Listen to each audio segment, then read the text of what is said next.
নমস্কার বন্ধুরা, আমাদের শুদ্ধ টাচে আজকে আরেকবার আপনাদের স্বাগত। আজকে যে মানুষটির সাথে আমরা মেডিকেল কলেজের এই 190 বছর বর্ষপূর্তির ইতিহাস নিয়ে আলোচনা করব, তার বাল্যজীবন, তার কলেজ জীবন, তার ছাত্র জীবন নিয়ে আলোচনা করব।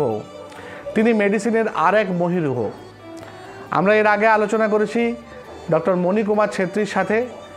এখন আমরা আলোচনা করব টিচার্স অফ দ্য টিচার্স, স্বনামধন্য বিসি রায় পুরস্কার প্রাপ্ত বিখ্যাত চিকিৎসক ডাক্তার সুকুমার মুখার্জির সাথে।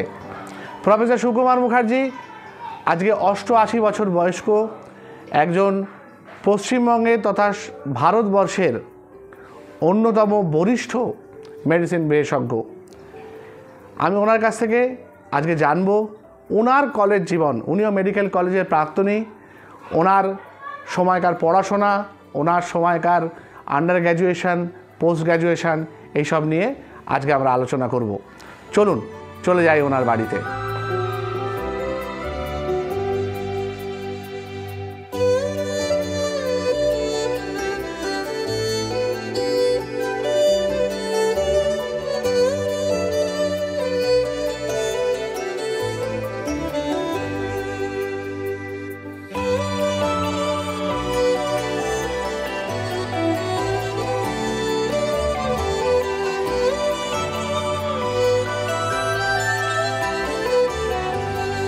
নমস্কার বন্ধুরা, আজকে আমি চলে এসেছি। আজকে একটা রবিবারের সকাল, 9 জুলাই 2023। যে মানুষটির সঙ্গে দেখা করতে এসেছি তিনি আমার শিক্ষক এবং বলা যায় আমাদের পথ প্রদর্শক। এবং শুধু উনি আমাদের শিক্ষকই নন, উনি টিচার্স অফ দ্য টিচার্স। এবং আজকে মেডিকেল কলেজের হিস্ট্রিতে যে মানুষগুলো নিজেদের একেবারে পার্মানেন্ট কীর্তি রেখে গেছেন, তিনি তাদের মধ্যে একজন। আর আমি খুব ব্যক্তিগতভাবে খুব নিজেকে গর্বিত মনে করি যে এরকম একটা মানুষের সাহচর্য আমি অনেকটা সময় কাটাতে পেরেছি। আমি আজকে এসেছি ডক্টর প্রফেসর সুকুমার মুখার্জির কাছে। ওনার কাছ থেকে আজকে আমরা জেনে নেব যে ওনার জীবনের কিছু সময় যেটা মেডিকেল কলেজে কেটেছেন। ওনার স্টুডেন্ট লাইফ পুরোটাই মেডিকেল কলেজে, তার সাথে পোস্ট গ্র্যাজুয়েশন, এবং উনি অ্যাজ এ টিচার বহুদিন ওখানে শিক্ষকতা করেছেন। তাই আমরা সময় নষ্ট না করে সরাসরি স্যারের কাছে যাচ্ছি। স্যার নমস্কার। নমস্কার স্যার, এটা আমরা আপনার কাছে শুনবো আপনার জীবনের অভিজ্ঞতা। এটা আমার একটা নতুন অধ্যায়। আজকে এসেছেন মেডিকেল কলেজের 190 বছর পালন করার জন্যে আমাদের প্রথম দিকের জীবনের বিবৃতি জানতে।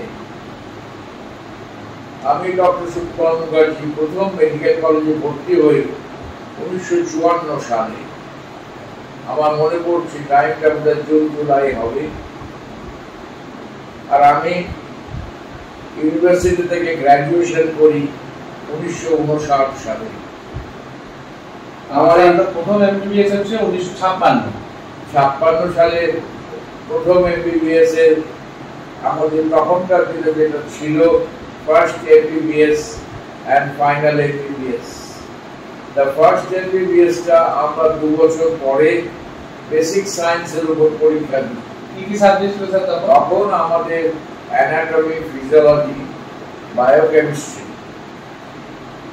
আর তারপরে ফাইনালে যখন আমরা পাস করি তখন আমাদের সাবজেক্ট ছিল pathology, medicine, surgery, gynecology and obstetrics, forensic medicine, hygiene, একসাথে এতগুলো ফাইনাল এমবিবিএস। তখন 3rd, 4th, 5th ইয়ার। তখন আমাদের টোটাল 5.5 বছরের কোর্স ছিল এবং 5.5 বছরের বেসিক সায়েন্সের অ্যানাটমি, ফিজিওলজি, বায়োকেমিস্ট্রি। আর তখন বায়োকেমিস্ট্রিটা বলতো না, বলতো অর্গানিক কেমিস্ট্রি। এই নিয়ে অধ্যাপনা করেছিলেন। স্যার কি বই পড়তেন স্যার? তখন আমাদের অ্যানাটমি পড়তে হতো গ্রেজ অ্যানাটমি। কিন্তু গ্রেজ অ্যানাটমি এত ভলিউমিনাস, সবটা শেষ করতে পারতাম না। তখনকার দিনে আমাদের অ্যানাটমি টিচার ছিল দুর্ধর্ষ। এরকম টিচার আমরা পাওয়া যায় না। প্রথম দিনে ক্লাসে ডক্টর পশুপতি বোস পড়ালেন।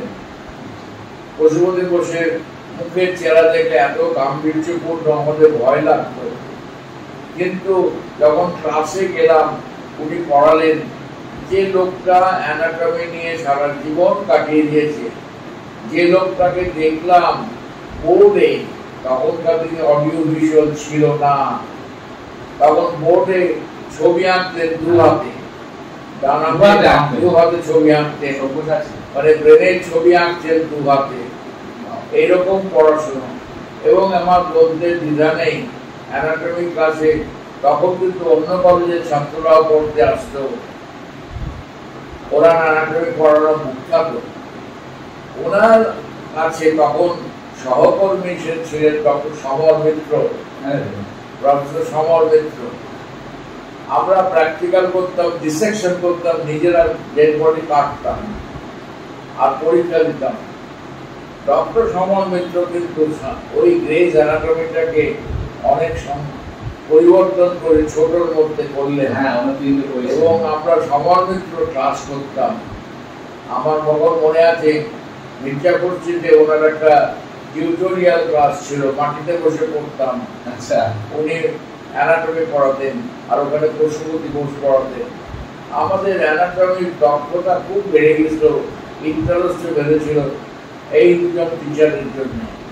এর সঙ্গে অনেক ডেমনস্ট্রেটর ছিল, যেমন সরল বাগচি, আরো অনেকে নাম সব মনে নেই, কিন্তু আমাদের অ্যানাটমির শিক্ষাটা খুব ভালো হয়েছিল। প্রতিবারের মতো এবার একটা অনুরোধ, ভিডিওটি ভালো লাগলে একটু আপনাদের মূল্যবান মতামত জানাবেন, সাবস্ক্রাইব করবেন এবং সঙ্গে থাকবেন, পরের ভিডিও অপেক্ষায় থাকবেন। নমস্কার।